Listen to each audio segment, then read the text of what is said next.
ನೇಮಕಾತಿಗಾಗಿ ರೊಚ್ಚಿಗೆದ್ದ ಯುವ ಪಡೆ.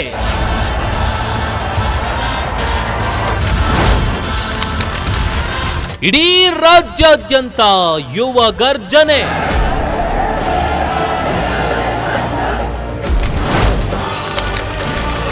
ಗ್ಯಾರಂಟಿ ನ್ಯೂಸ್ನಲ್ಲಿ ಮಾತ್ರ ನಿರಂತರ ಸುದ್ದಿ ಪ್ರಸಾರ. ಸರ್ಕಾರದ ನೇಮಕಾತಿಗಾಗಿ ಆಗ್ರಹಿಸಿ ಯುವ ಜನತೆ ಸಿಡಿದೆದ್ದಿದ್ದಾರೆ. ಈಗ ಯುವ ಸಮೂಹದ ಪರ ನಿಂತಿದ್ದೆ ಗ್ಯಾರಂಟಿ ನ್ಯೂಸ್. ವಯೋಮಿತಿಯನ್ನ ಹೆಚ್ಚಿಸಿ ಅಂತ ಆಕ್ರೋಶ.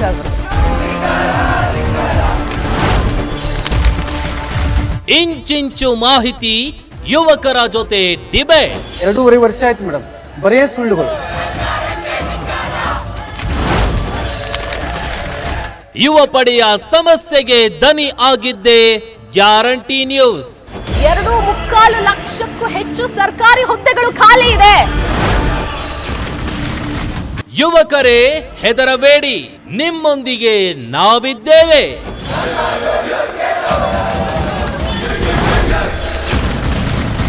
ಗ್ಯಾರಂಟಿ ನ್ಯೂಸ್, ಯುವಕರೊಂದಿಗೆ ಯುವಕರಿಗಾಗಿ.